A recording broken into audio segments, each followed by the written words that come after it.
Hello Canada, welcome back to another edition of the Canadian Citizen Journal. I'm your host, alias Tagai. A bombshell report has been dropped that, of course, mainstream is avoiding. It talks and warns of a dystopian future. We're already living in a world where we see, at least anybody who lives in the real world, sees that Orwell's book has become a reality. This leftist new liberal party, this fascist party, has taken it as a playbook as opposed to a warning. Now, if you've never read it, I urge you to read that book. It really is fascinating. It's what Orwell wrote is coming true at an alarming rate, more so than any Nostradamus or any other predictive person in our history could have ever guessed that we'd be in. Now this report that came out, it's actually a fairly short report. We're going to dabble on that today. I'm going to read it off to you. And I'm going to, of course, I post all my links down below. Mainstream refuses to talk about this because the warning is literally coming out of the Privy Council, which is warning us of what this government has done and where we're going if we elect another liberal government into power. These people have destroyed, destabilized, and gone against every moral code and reaction of what it is to be human. You don't have to take my word for it. We'll read the report. Now, in this report are several links that take you to other studies that have been done. And again, I post everything down below. I am not fake news. I post everything. So you can see that I do not edit clips. I don't take sound bites. I give you the facts, and then I give you the ability to check those facts so that you yourself can educate you and the people around you with all of the information that I try to put out. So Polyev had I call it not a rally, but a presser, where he's releasing a lot more he's just explaining a lot of what his cost platform is. And you know what? This is one of the best cost platforms I have ever seen. He is dealing with a complete dumpster fire. This government has, not only have they lost trillions of dollars, they have wasted trillions of dollars. And because of that, our debt has just blown completely out of proportion. It is impossible for a government to walk in there and say, I'm going to balance the books tomorrow. It's an impossibility because we are that screwed. Let's just jump into this presser, and then I'm going to take you to the actual document. Hold on to your hats. This is a whirlwind. We really need you to share. Get the word out. Mainstream is not talking about this. We can't allow another liberal government to succeed. Like I said, you've seen the destruction, tent cities, homelessness, foods out of range. We've got all different types of diseases coming from lack of nourishment. The entire society is collapsing, and Polyev is trying to get on it, and he's fighting the largest propaganda arm in Canadian history because your tax dollars have bought off every single CRTC regulated media outlet. We need to completely deplatform these people. We need to expose them. And the only way we can do it is by you. Like, share, subscribe. Get the word out. Without further ado, let's dive right in to Pierre Poilievre. Just Saturday, Mark Carney announced that not only will he keep all of Justin Trudeau's reckless spending, he will add $130 billion more. Spending that will drive costs higher for food, housing, and everything else. Spending that will risk our economy and threaten our future. It's not that Mark Carney is as bad as Justin Trudeau. He's far more costly. We also learned from media reports that the Carney platform was already written for Justin Trudeau. So Mr. Carney has the same Liberal MPs, same Liberal ministers, same Liberal platform, and you will get the same disastrous Liberal results. For all of my newer viewers, if you haven't seen any of my previous episodes, I actually I exposed this on a previous episode. And if you are new, I urge you to go through a lot of my old episodes, get yourself caught up. Not only have I actually blown some incredibly like explosive stories that a lot of people have taken and used, which I appreciate, even though I don't get credit for it. I'd rather, like people ask me, does that make you mad? Yes, but in the same aspect, I would rather see the news get out. The people need to see it more than I need credit for it. But this has been exposed. This budget was already made before Carney was even voted in as the leader of the Liberal Party. And then he added more debt on top of it. And we're going to get on the difference between a banker and an investment CEO at the end of this episode. Let's listen to what he's saying. And it is a very dangerous future if the Liberals get their fourth term. And this isn't just my words. It's Mark Carney's own government department. Just a week ago, we learned that one of the departments of the government, the Privy Council office, has made some very depressing predictions about the way the country is headed after a decade of Liberal rule. I'm going to quote directly from this Privy Council report. In 2040, upward mobility is almost unheard of in Canada, they predict. Hardly anyone believes they can build a better life for themselves or their children through their own efforts, and many worry about sliding down the social order. It forecasts more people may struggle to afford rent, bills, and groceries. Resulting stress could worsen mental health challenges. This would increase demand for social services. And then there's some specific forecasts that the current Liberal government is making about our future. In 2040, owning a home is not a realistic goal for many. Inequality between those who rent and those who own has become a key driver of social, economic, and political conflict. The report goes on to say that people may lose faith in the Canadian project altogether. It forecasts that many will leave the country to avoid this rising cost and declining opportunity. And they believe that it will lead to a mental health crisis. More people will emigrate to jurisdictions where they believe upward mobility and or higher standards of living are easier to obtain. Quote, if young workers leave Canada, it may become harder to pay for the systems that support a growing number of older people. It says things are so bad that, and this is a quote, I'm quoting from the government here, if I had said this myself, you would have thought it was outlandish, but this is the government's own predictions about how bad things are headed right now. People may start to hunt, fish, and forage on public lands and waterways because they can't afford groceries anymore. This isn't my prediction.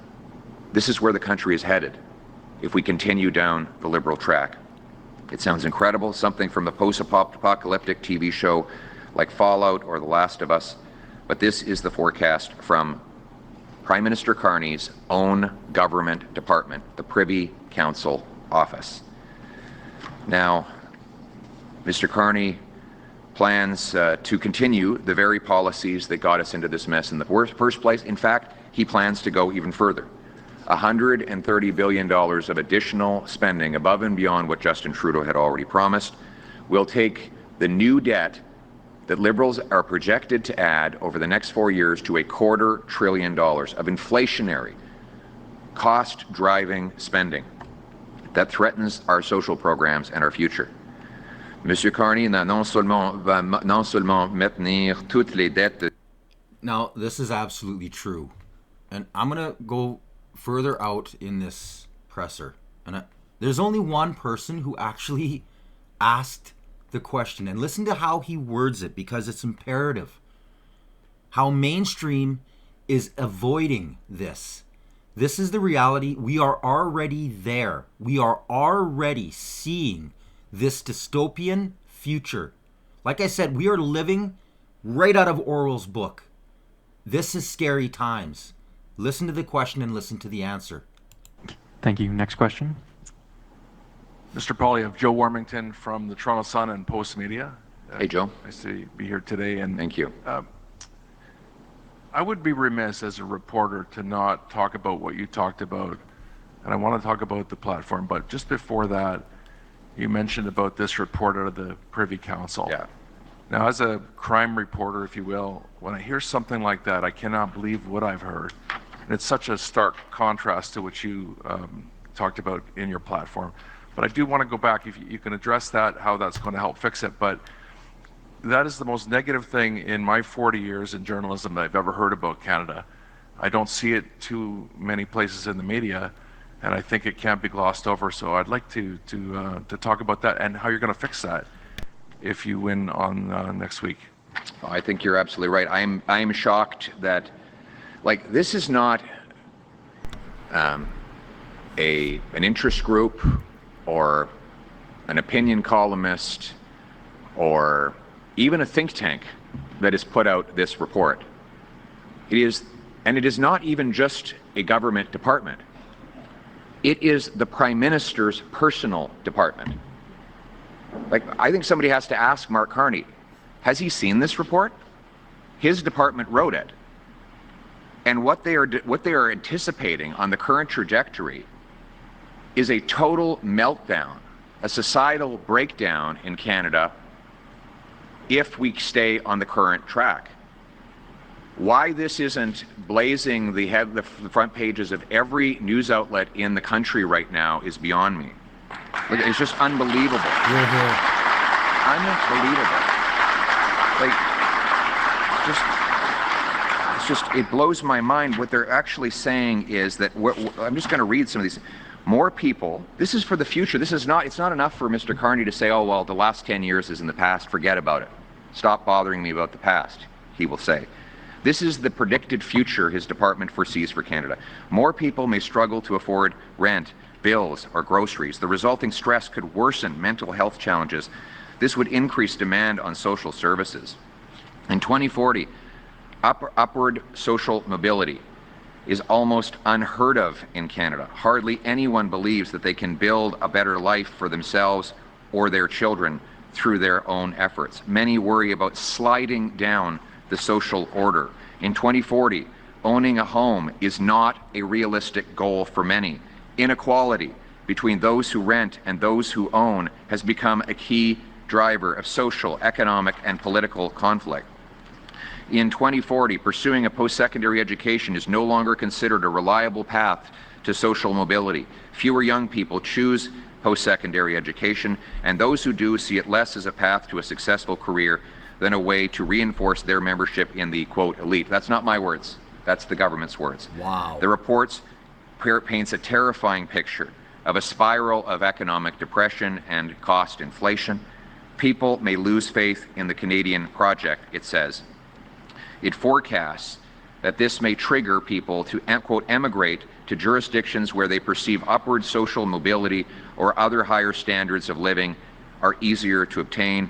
If young workers leave, it may become harder to pay for our social programs for the older people in the country.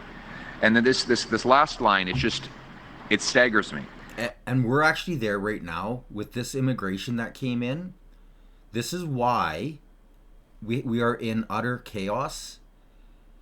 We have, not we, the Liberal Party has, with this Century Initiative, which Carney brought on, one of the founders, one of the actual people who wrote this document and is pushing for the Century Initiative of 100 million people. This is strictly for big business. It doesn't help. If anything, well, it does drive down the equality between the rich and the poor, which again, previous episodes, I go over this. The documents are all there. This is destroying our healthcare system. There are so many users brought in who don't give to society and never plan to. They never plan to. And the way the Liberals are setting up the system is they're benefiting these immigrants way more than any person born in Canada could ever want. The fact that they're making $82,000 a year off of taxpayers' dollars and not even having to work, that is a scary statistic. Where do you think that money comes from? If the government doesn't have it, they print it. In the end, it all has to come off of our taxes. This is the reality. This is where we are at right now. We have already seen in the last 4 years, the previous 5 years kick in. And then what did they do? They quadrupled the amount of immigrants they were bringing in. And the media is going, oh, well, they cut the numbers back. No, they didn't. They are still bringing in 50% more than what is recommended in order to sustain our economy. Those numbers, they're not lies. They're there. Mainstream is destroying our nation. They are propaganda. And this report, the lack of their reporting on this document proves their goal. They don't care. They don't care about you. They don't care about Canada. They like their free checks. They will do anything to do it. And they can't wait for another Liberal government to get in so they can enshrine these propaganda media outlets into law. If this happens, all of this report will come true sooner than they actually predict it. That because groceries are expected to become so expensive, according to Mr. Carney's top government department, people may start to hunt, fish, and forage on public lands and waterways. Like this is, it is just hard to believe when you read these words. And that's already happening. A lot of the immigrants that are coming in are netting fish. Yes. Many of them have been busted. They don't get charged. They get a slap on the wrist and the warning, and they go out and they do it again. This mass push for so-called green energy, these dams are choking the waterways, removing species off the face of our planet, let alone all of these surface dwellers. Migratory patterns completely changed because of these dams. This entire green push is destroying the very world they keep saying they're trying to save. That this is about Canada. This is exactly why I'm in politics, to reverse this, to give people back the promise of this country. And we know what to do. We know how to get there. We have to unleash a plan for change, a plan that will cut people's taxes so their hard work pays off, that will remove bureaucracy so we can build over 2 million homes, that will lock up the violent criminals, that will unleash our resources to generate a $500 billion of extra economic growth, that will fund schools and hospitals and opportunity for our people. That's what's at stake. That's what change means. And the media is silent. I'm just going to give you a quick, just a little clippet of Carney's presser. And tell me, where have you heard these exact words before? The approach is, if you already have it, you can keep it, but no one else can have it. So we have two types of Canadians. I thought a Canadian was a Canadian as a Canadian. This is the exact same party. Look at the people standing behind him.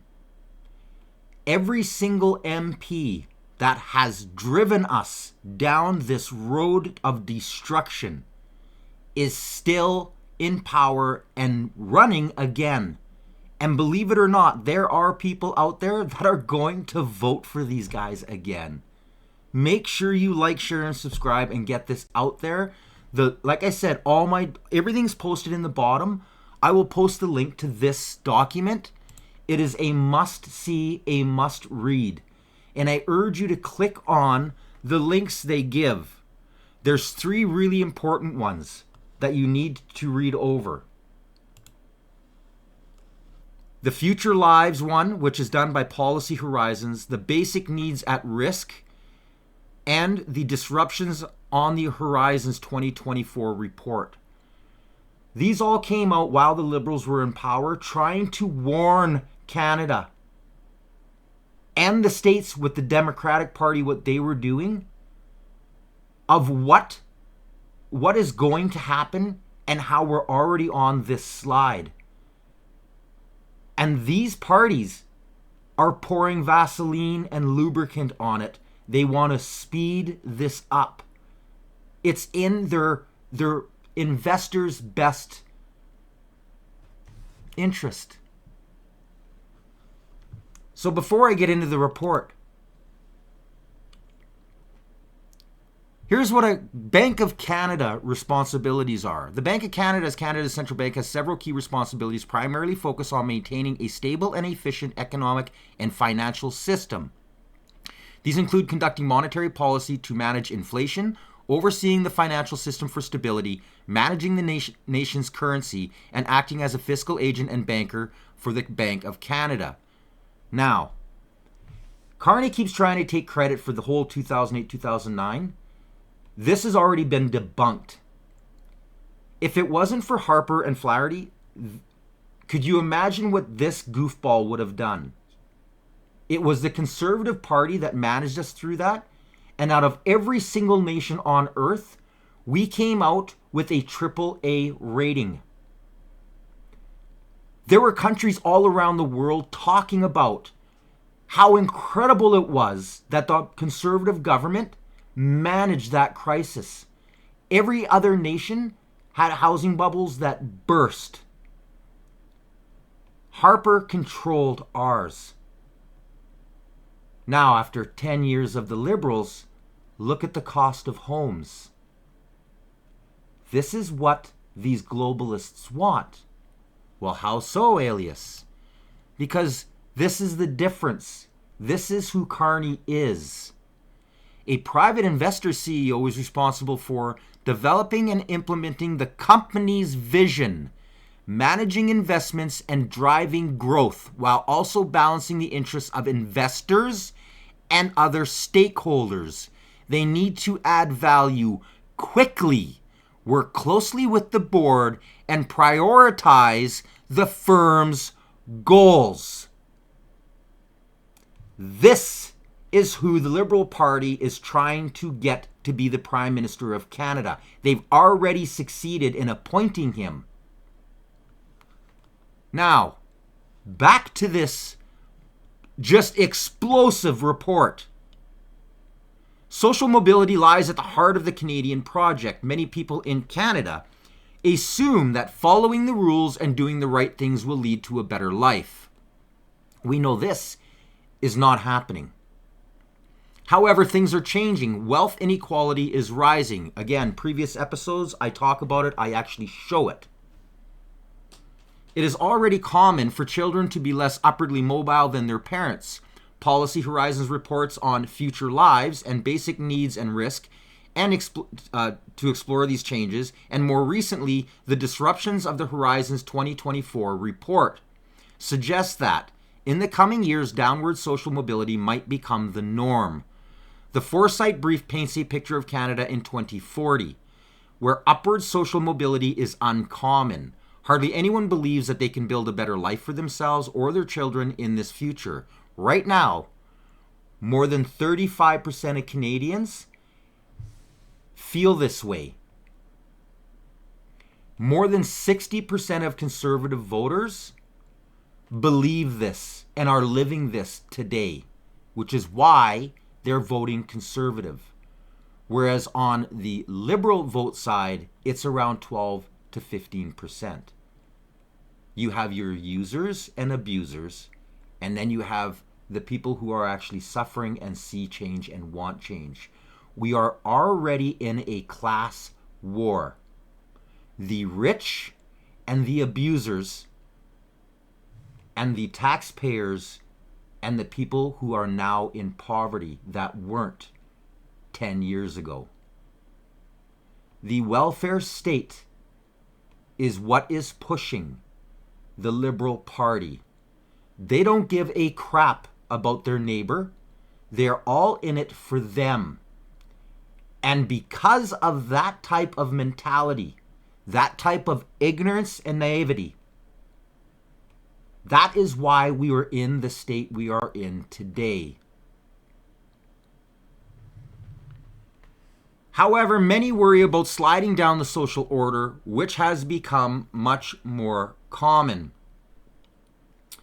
The scenario is neither the desired nor the preferred future. However, Policy Horizons research suggests that it is plausible and would create challenges across a range of policy ideas.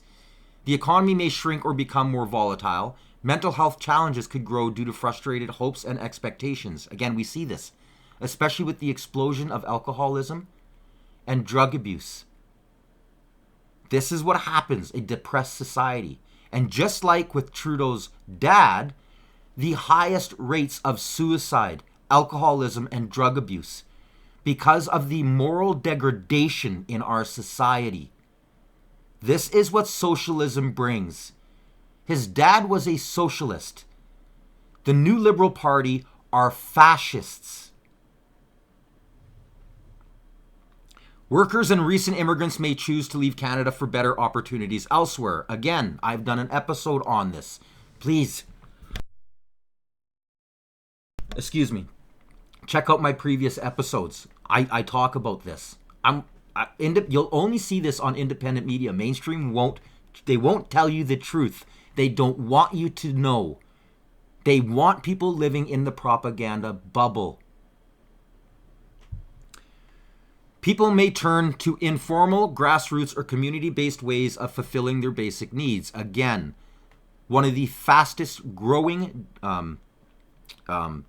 demographics is people who are trying to get off-grid, people who are homesteading, people who are removing themselves from the tax base. This takes away from all of these social programs. Without them, the entire system crumbles. The post-secondary education sector may become a stranded asset. It already is. There are these universities are teaching, they are giving degrees in courses that have zero relevance to the world we're in today. And the worst part is that you have to have like a bachelor's of something or rather in order to get a job shoveling shit. That is how divisive this government has pushed society. Now kids have this huge debt and a PhD or a doctorate or a bachelor's that is absolutely useless. Useless. People may reject the systems they believe have failed them. Once again, we are there. Overall, social immobility might lead some people to lose motivation to improve their prospects or to embrace radical ideas about restructuring society. Some may even lose faith in the Canadian project. Other people might reject consumption and focus on activities that promote human flourishing, providing their basic needs are fulfilled. Now, social mobility lies at the heart of the Canadian project. Many people in Canada assume that following the rules and doing the right things will lead to a better life. Anyone can get an education, work hard, buy property, and climb the social and economic ladder. This is an informal but powerful promise. Does it sound like something out of the Liberal platform? This is the thing they have been preaching for the last 10 years. And Carney, like I just showed you, is just an echo chamber of the exact same lies and rhetoric and propaganda pushing towards this so-called paradise, which will never come, and we are losing grasp of it every day. However, things are changing. Wealth inequality is rising. Children are already less upwardly mobile than their parents. Policy Horizons has explored some of these changes in future lies, blah, blah, blah, blah, blah. Report that downward social mobility might become the norm in the future. The scenario below paints a picture of Canada in 2040, in which most Canadians find themselves stuck in the socio-economic conditions of their birth, and many face the real possibility of downward social mobility. Like I stated earlier in this episode, they pay more to migrants who have been zero vetted and are completely against the morale of the moral dignities and what it is to be Canadian than what an actual Canadian gets. If you can't afford the new Canada and you fall off the spectrum and need help, you are the last person at the bottom of the barrel getting the crumbs. Instead, they are going to bring in millions of users. The big companies don't care. They are going to take the 1 out of 10 or 15 or 20 that will actually go to work for peanuts, which drives wages down. And they are going to start taxing what's left of our middle class. There is already reports, and there's already been proof that the Liberal Party is looking at taxing already owned homes. Their first step is that if you don't go through with their green agenda, you will have a higher tax rate than those who do. So in other words, this is exact fascism. Do what we tell you or we will crush you. Your freedom is gone. Sorry, you have a wood stove? Your taxes went up 1,000%. But if you are on their so-called grid buying their so-called green power, then your tax rate remains the same. They are forcing you that if a snowstorm hits and all the power goes out, you all who are tied into this fake green grid suffer and die. And now you have no wood stove to keep you warm. This is the future they want. Thinking about future scenarios helps decision makers understand some of the forces already influencing their policy environment. It can also help them test the future readiness of the assumptions built into today's policies and programs. Finally, it helps identify opportunities to take decisions today that may benefit Canada in the future. 2040, more snakes than ladders. In 2040, upward social mobility is almost unheard of in Canada. Hardly anyone believes that they can build a better life for themselves or their children through their own efforts. However, many worry about sliding down the social order. This scenario identifies 6 main ways the world has changed since 2024. Now, listen carefully and think of how close we are or already are living like this. Post-secondary education. In 2040, pursuing PSE is no longer considered a reliable path to social mobility. We're already there. We're already seeing it. How many of the youth, and I'm talking to you if you're one of them, because I know there are hundreds of thousands of you out there that have gone to school, you've done all the work, you've done everything this government has told you to do, and it hasn't benefited you. In fact, it has put you more in debt, and you're seeing the social system crumble. You will never own a home. You have a hard enough time even trying to buy a vehicle. This is the system the Liberal Party wants. Relatively long program timelines mean significant opportunity costs. Inflexible programs cannot keep up with constantly evolving skills demands on the job market. Fewer young people choose post-secondary education. Those who do see it less as a path to a successful career than a way to reinforce their membership into the elite. Housing. In 2040, owning a home is not a realistic goal for many. Most new homeowners get help from family members. Some take out intergenerational mortgages and have several generations of family living together. Hello? Welcome to what it is right now in Canada. Others enter alternative housing mortgages with friends. A growing percentage of homeowners also own rental properties. They oppose policies to expand the housing supply or freeze rents. Inequality between those who rent and those who own has become a key driver of social, economic, and political conflict. Carney's housing plan. Commune-style, stacked C-can, modular, huge apartment buildings owned by shareholders, where the people who are forced to live there because there is nowhere else they can go, there's no way they could ever afford a home, have to pay the exorbitant rates with constant inflationary costs put onto them in order to keep the rich richer and themselves in the state of poverty, because you have nothing.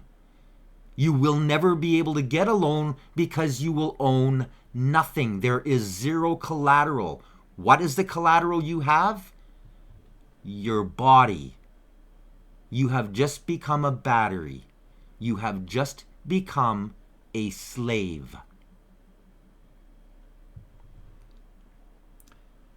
Intergenerational wealth. In 2040, people see inheritance as the only reliable way to get ahead. Society increasingly resembles an aristocracy. Wealth and status passes down the generations. Family background, especially owning property, divides the haves from the have-nots. Again, previous episodes, I talk about this. Right down to the EPP payments. You have a province who has been stopping the energy sector from reaching the East Coast, all the while stealing the money from the profits taxed off of it. These laws need to be changed. Social siloing. In 2040, people rarely mix with others of different socioeconomic status. Algorithmic dating apps filter by class. Gated metaverses, like real life, offer few opportunities to meet people from different backgrounds. It is hard to move up in the world by making social connections that could lead to long-term romantic relationships, job opportunities, or business partnerships. Social relations no longer offer pathways to connections or opportunities that enable upward mobility. We're already in there. This is why our birth rate has plummeted. And it has taken you might as well drop a stone off a cliff in the last 7 years with what this party has done. You can't not only meet somebody when you're too busy working, but when you're working for peanuts, you can't even get ahead to try to plan something.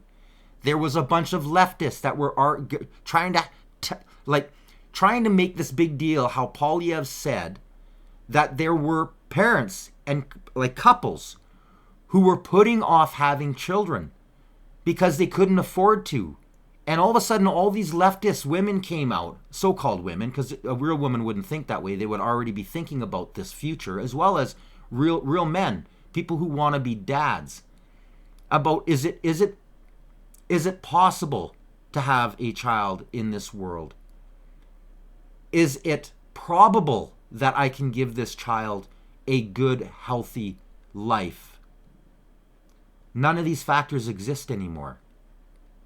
But in the same point, they're giving tens of thousands of dollars to immigrants, unvetted, to come here, paid for by you, the working Canadian. This is all happening in real time.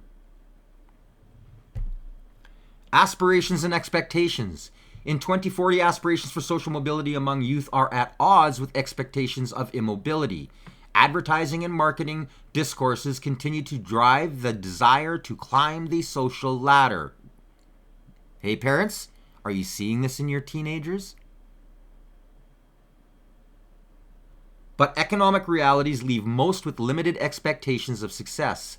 Cognitive dissonance between the youth are programmed to want and what they know they can expect, leads many to frustration and apathy. Only a few maintain a strong drive to innovative and succeed in traditional terms. And now here's one that I've talked about in previous episodes, and this is huge. AI. In 2040, the value of human labor has shrunk because of AI. AI is widespread and can do many things well. In creative to knowledge fields, less work is available. Most people rely on gig work as side hustles to meet their basic needs. It is hard for workers to save enough to start a business. People use AI assistance for many day-to-day tasks. They make it easier to organize work and earn money. However, the best AI assistants are expensive. This reinforces structural inequalities. This is, again, previous episodes. In the beginning, years ago, when they talked about this AI, they were putting all of this fear that it was all going to be the tradesmen. You got to watch out. These jobs are all going to be gone. I've argued since day one about that. But again, I'm a reader. The first people affected are going to be mass production. Our auto sector. If you work in the auto sector and you're voting for this Liberal Party, you are voting to put yourself out of work. And future generations will never have that ability. It'll all be taken over by robots. Especially, now this is going to happen inevitable. But if you put this government in, this will happen by 2035. Because they're banning combustion engines. You will not have a job after 2035. It will reduce the total number of people who work in the auto industry by 87%. The last 13% will slowly be removed within 5 years, down to, you ready for this? Less than 1%.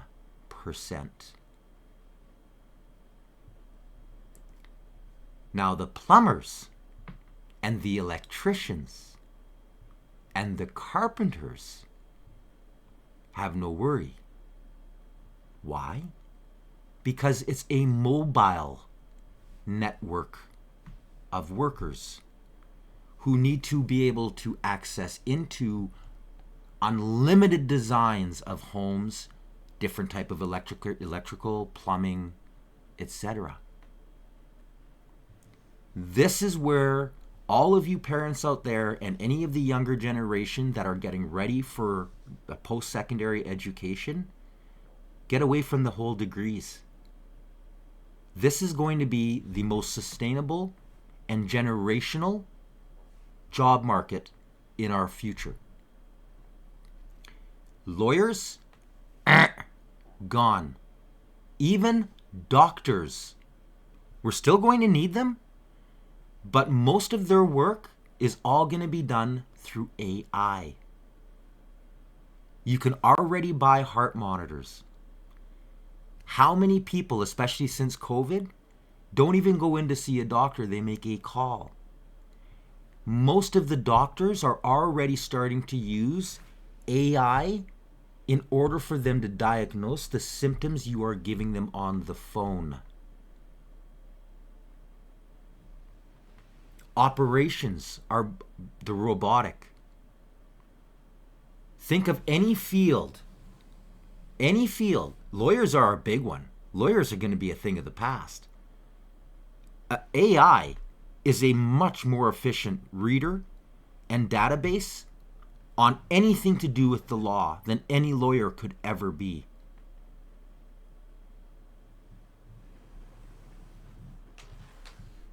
Think carefully when it comes to this election. This is hugely important.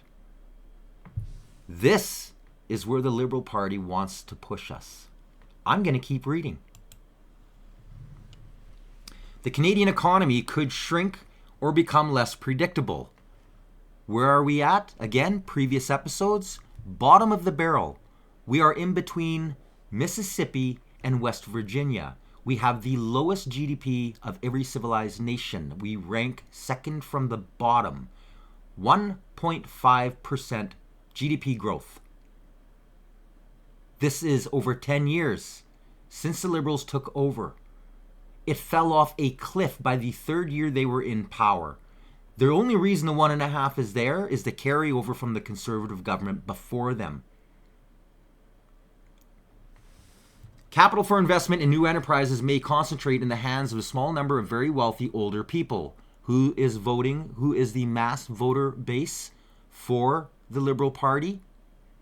And I'm not going to say it's all boomers, because it's not. There are hundreds of thousands of boomers that are out there that see what's going on, and they care because they know what the debt does. They saw what the first Trudeau did.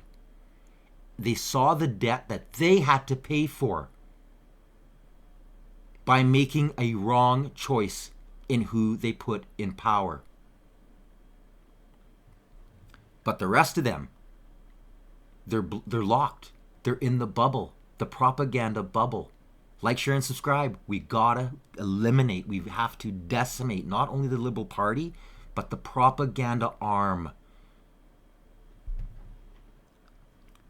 Their perspectives and preferences may determine which sectors become winners and losers in terms of innovation and job growth. Trade unions, including non-traditional freelance unions, could grow in power as workers become frustrated. Job actions and strikes may disrupt economic development. This could reduce foreign direct investments in labor-intensive sectors such as manufacturing.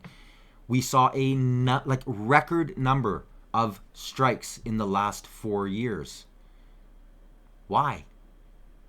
Once again, when you have somebody who has a union to protect them, and those people in that union are falling into poverty, and the companies that they work for can't pay them more because the taxation system, especially the carbon system that's been implemented on them, doesn't allow for them to make the money they need, not only for the company to succeed, but for them to pay their employees. You have governments like this Liberal government, hello union people, who shut you down. And again, bombshell report I put out there that, thank God, took off like wildfire. I was, I think, one of the first 3 to talk about it.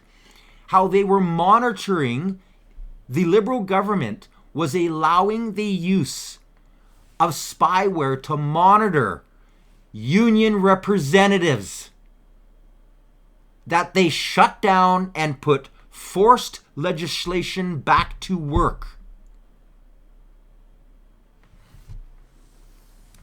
Go ahead, vote Liberal. Yeah. Crazy. Property ownership, and by extension wealth, may become even more concentrated if younger generations abandon the idea of buying single-family dwellings in favor of renting or forming alternative households. This is what Carney's trying to build. This is what Jagmeet Singh has been trying to get done since he first got elected the leader of the NDP, which he's destroyed. Thank God. And now all these NDPers are doing strategic voting, and they're voting for an even worse party, which is the new fascist liberals. And there are real liberals who have come out and are warning. They're trying to warn the old school card holders. Don't vote for these guys. And where is mainstream? Crickets. Property ownership, by extension of wealth, may become even more concentrated for younger generations, abandoning the idea of buying single-family homes, dwellings in favor of renting and forming alternative households that could leave those with existing capital or equity in a position to snap up more and more residential property, which could also produce higher rental costs in the future. We saw this. Trudeau is a major investor, as well as a lot of the other Liberal MPs, in property management corporations who have been buying up massive amount of property before they even started putting in a lot of their legislation. Since many people have less in this future and see no way to improve their status through consumption and display, they spend less. This could shrink the consumer economy. Again, we are already there. People's mental health may suffer. More people may struggle to afford rent, bills, and groceries. The resulting stress could worsen mental health challenges. This would increase demand for social services. If people give up on attaining higher standards of living, apathy could spread to other areas of their lives. Frustration could leave many people deeply unhappy, with negative consequences for their family and loved ones. In addition, fewer people may have the psychological resources to volunteer and help others. We are seeing this again and again and again. In an effort to protect their mental health, some people might redefine success away from accumulating wealth and toward purposeful and happiness.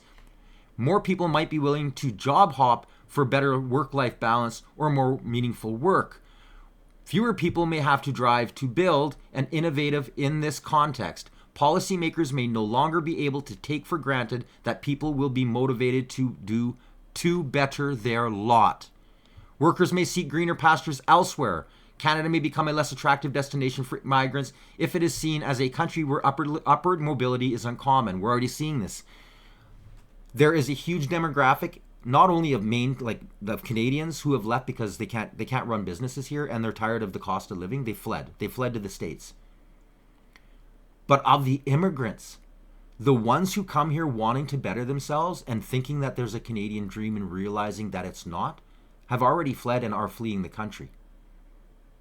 The ones that aren't are the ones that they don't care. They're living off the system. Right now, marching the streets, protesting pro-Hamas. We will end up with more of the useless, and the good ones will just use Canada as a stepping stone to go to the United States. More people in Canada, including recent migrants, may emigrate to jurisdictions where they perceive upward social mobility and or higher standards of living and easier to attain, even if they are not. If young workers leave Canada, it may become harder to pay for the systems that support a growing number of older people. There could be labor shortages in sectors where AI replacement of workers or automation are most difficult, particularly if workers freed up by automation are not able to fill those roles. Examples could include care work, agriculture, and construction. People might find alternative ways to meet their basic needs. Housing, food, childcare, and healthcare cooperatives may become more common. This could ease burdens on social services, but also challenge market-based businesses. Forms of person-to-person exchange of goods and services could become even more popular, reducing tax revenues and consumer safety. People may start to hunt, fish, and forage on public lands and waterways without reference to regulations. Small-scale agriculture could increase. Governments may come to seem irrelevant if they cannot enforce basic regulations or if people increasingly rely on grassroots solutions to meeting basic needs. Now, this is the post-secondary we had talked about. People may reject systems they believe have failed them. This goes on and on. Here's the conclusion. Declining social mobility could create serious challenges for citizens and policymakers. What people believe matters as much as the reality. It is often the basis for decisions and actions. Currently, most Canadians still believe that they have equality of opportunity. This may change. People may lose faith in the Canadian project. They may reject policies that promote education, jobs, and home ownership. The usual levers may seem misguided and wasteful to those who have abandoned the idea of moving up. They could lose the drive to better themselves and their communities. Others might embrace radical ideas about restructuring the state, society, and the economy. And again, we're seeing this as well. We're seeing kids that are being educated in these ridiculous universities on how socialism is the best thing. If you see your teacher teaching this, record them, share it. These teachers need to be fired. They need to be exposed. And again, on previous episodes, how our media is saying, oh, we've got all these great professors and stuff that are fleeing the United States. They are the Marxists, the communists. In the meantime, all of the greatest minds that we've had have fled. Gad Saad is gone. Jordan Peterson, gone. Upward social mobility may never be as difficult or rare as suggested in this scenario. However, social stagnation and downward mobility are plausible elements of the future. Exploring them supports anticipatory governments by helping policymakers think through potential challenges and opportunities. Now, like I said, there's some links in here. This is a great one right here. Like, this goes right through it, breaks it right down. It's disruptions on the horizon. Wow. And the graphing system that they show fits. It is the best map I've seen to all of the books and information that I have read on where our society is going, especially studying these fascist policies. Like I said, I'm a history buff. I studied, I learned. I've been persecuted on so many parts of my ancestor that I was born on to be the guy to study propaganda and to understand how history should be learned so we don't repeat it. And of everything I've read, I could not have made a better chart than what these people have laid out. Now I urge you to read this report. It is, like I said, an absolute... The fact that mainstream isn't talking about this is crazy. We need to get this out there. People need to see this. I know this one was a little bit longer than normal. I am pushing close to an hour. But I wanted to kind of read through a lot of that, just for those of you who don't have the time to actually read it. I kind of read off the bigger parts. But I urge you, click on the link in the description. Go over and read. It's not that much reading. And it's put in a great layman's term that anybody can go over it and understand that this isn't just a warning of what's going to happen in the next 15 years, but those who read it will understand we're already halfway there.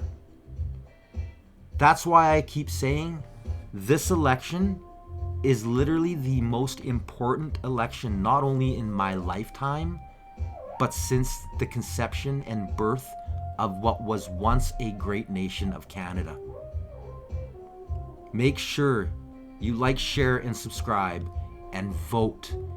Every single vote matters, especially if you know you're in a liberal stronghold. Get out, spread the word. You can stop this hell from happening. Democracy is not a spectator sport. You've been watching the Canadian Citizen Journal. I have been your host, Alias Tagay. Stay informed.